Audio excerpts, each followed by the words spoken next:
বাজারে ব্যবসায়ীদের কাছে যদি কেউ চাঁদাবাজি করতে আসে হাত পা বেঁধে থানায় দিয়ে দিবেন।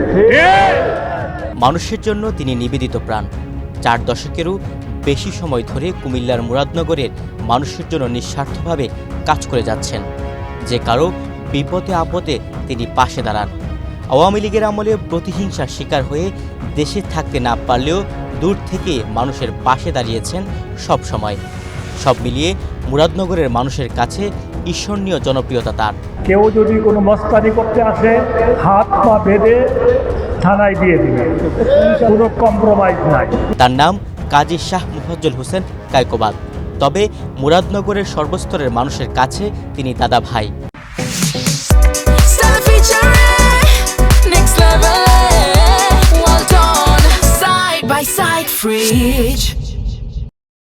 মানুষের অসাধারণ ভালোবাসায় 1986 সাল থেকে এ পর্যন্ত 6 বার সংসদ সদস্য নির্বাচিত হয়েছেন।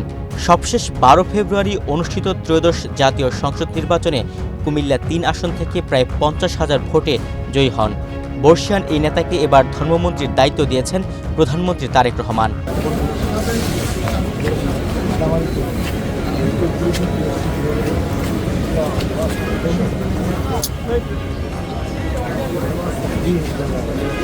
আওয়ামী লীগের শাসনামলে চরম নিপীড়নের শিকার হয়েছেন কায়কোবাদ। তাকে জড়ানো হয়েছিল 21 আগস্টের আলোচিত গ্রেনেড হামলার মামলায়। এমনকি ওই মামলায় তাকে যাবজ্জীবন কারাদণ্ড দেওয়া হয়। এ কারণে দীর্ঘ 13 বছর তিনি নির্বাসিত জীবন কাটাতে বাধ্য হন। 24-এর 5 আগস্ট ছাত্র জনতার অভ্যুত্থানের পর উচ্চ আদালতের রায়ে যাবজ্জীবন কারাদণ্ড থেকে মুক্ত হন মুফাজ্জল হোসেন কায়কোবাদ। যেদিন ঢাকার হযরত শাহজালাল আন্তর্জাতিক বিমানবন্দরে অবতরণ করেন, সেদিন তাকে বরণ করতে মুরাদনগর থেকে ঢাকায় এসেছিলেন লাখো মানুষ।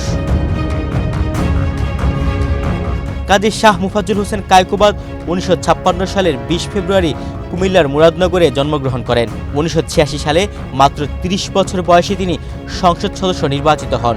1988 সালে দ্বিতীয়বার এমপি হন। 1991 সালে নির্বাচনে পরাজিত হলেও 1996 সালে সপ্তম সংসদ নির্বাচনে আবারও সংসদ সদস্য হন। 2001 সালে চতুর্থবারের মতো নির্বাচিত হন। 2008 সালে নির্বাচনে সারা দেশে বিএনপির মাত্র 30 জন জয়ী হন। তাদের একজন ছিলেন কুমিল্লা 3 আসনের মুফাজ্জল হোসেন কায়কোবাদ। 18 বছর পর ভোটে দাঁড়িয়ে এবারও সেই জয়যাত্রা অব্যাহত রাখলেন।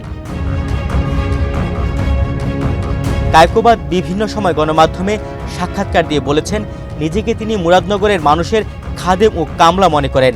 মন্ত্রী হিসেবে সে মানুষটি এবার সারা দেশের মানুষের জন্য নিবেদিত হবেন, এটাই প্রত্যাশা সবার।